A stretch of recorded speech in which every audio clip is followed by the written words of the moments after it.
FFA is better because Bobby Joe has met more people than I've ever seen before and can have a conversation with two walls at the same time. Bobby Joe never lets us take life too seriously. A mile on the water is different than a mile on the land.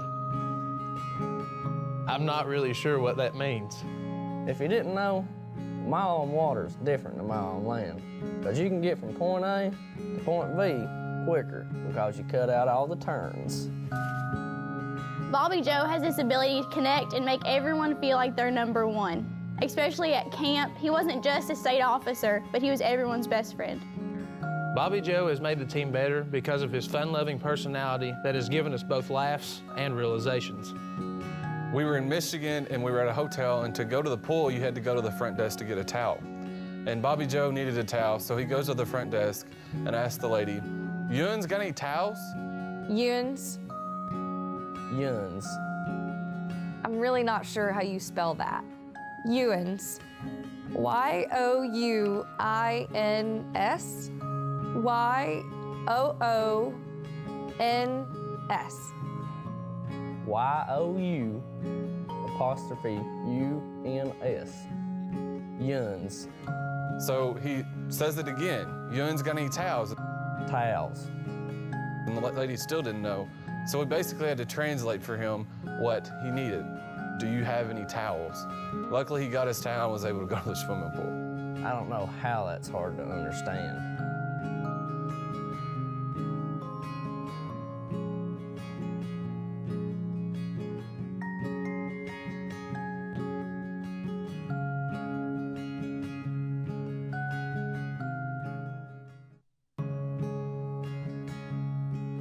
Megan this year has been the quote book keeper. So last year, once we got elected, as an officer team, we were always constantly saying things that we were like, oh man, I really wish we could remember this at a later point. And so Megan decided to use her state officer journal as a quote book for our officer team. And Lord knows I have the worst memory ever, so I live vicariously through her quote book, and it keeps memories for this past year. Something familiar from Megan Harper would be, can I use a quote? I'll write that down. I'm gonna put it in the quote book. Megan, she's always prepared for any situation. Whether you need some medicine or you just need a little snack, she's always prepared and she's always ready to go. Megan served as the caretaker on the team. Every trip we went on, she had this backpack that was essentially the same as Mary Poppins' backpack. No matter if we were a little bit hungry, she had a snack, or if we had a headache, she had Tylenol, or anything just to make our day go a little bit better. Bug spray. Got it. Garden shears.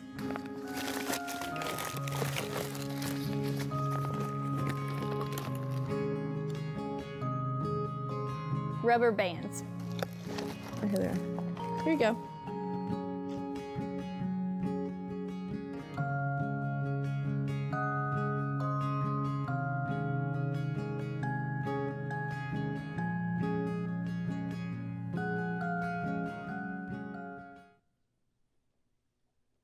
You know, Bobby Joe, over the past few months, I've captured some really inspirational quotes.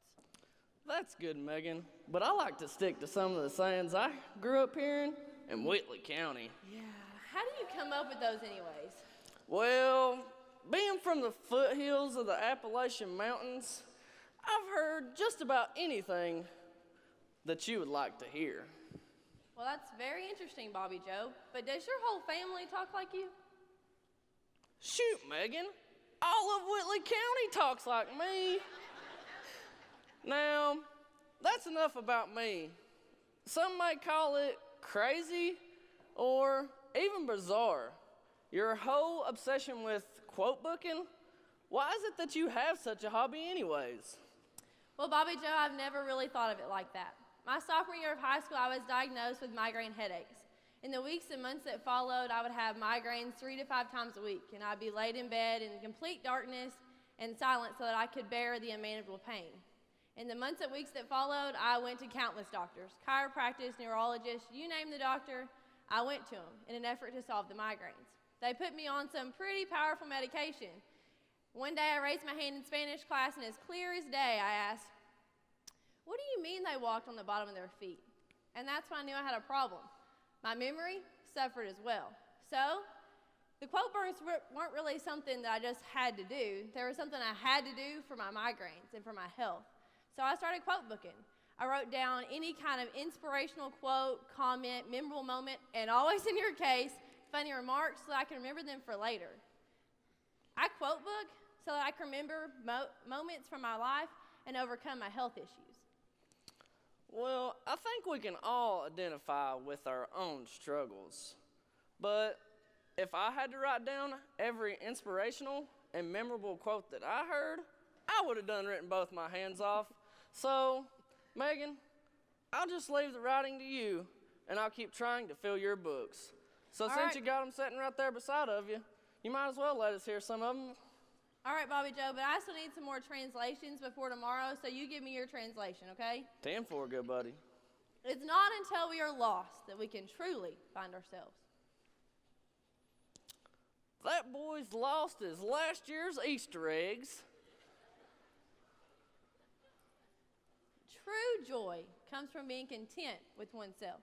Oh, I got a good one on this one. She's grinning like a possum eating a sweet potato.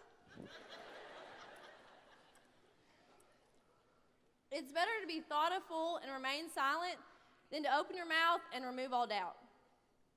Silence is golden, but duct tape's silver.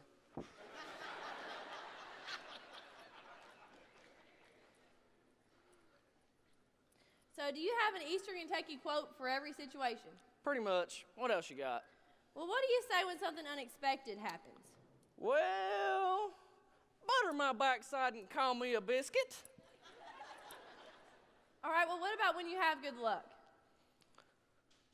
Even a blind squirrel can find an acorn every now and then. And when you're happy? Oh, I've been saving this one all day. I'm as happy as a fat tick on a skinny dog. All right, Bobby Joe, I think we've all got your quote, your point here. But do you have a favorite quote from Eastern Kentucky? I do. It's, Bobby Joe, supper's ready. Why am I not surprised? Well, Bobby Joe, I tell you, we've learned a lot from you this year. I take that as a compliment. I've learned a lot from you too this year. Well, how's that? Well, you've really taught me to pay attention to what's around us and to take those moments to use them later in the future. Just like you write quotes in the quote book to use for later. You've taught me that each moment can be memorable. Well, thanks, Bobby Joe. You know, for as different as we are, we make a pretty good team. We do, even if we are from opposite ends of the state. I'm from the flat hills of Callaway County. And I'm from the foothills of the Appalachian Mountains. I can't live without my sweet tea. And there's nothing better than me than a good bottle of L8. I've never been bow fishing. And I've never understood why Central Time's God's time. But for all that makes us different, we have three things in common. Our love for agriculture, service, and of course, the FFA. Just like the two of us, there are FFA members all shapes and sizes, no matter where they come from or how they talk. Kentucky FFA members are all set to achieve the same goal, and that's to exceed expectations. From learning how to build a science fair project to how to grow a business, FFA members go beyond normal every day to reach the highest heights. During this session, we will showcase some of Kentucky's best and brightest. Also during this session, we will be hearing from some of Kentucky's finest agriculture leaders who not only advocate in their words, but by their actions. Kentucky FFA, get ready. This session's gonna be full of people that have gone beyond expectations.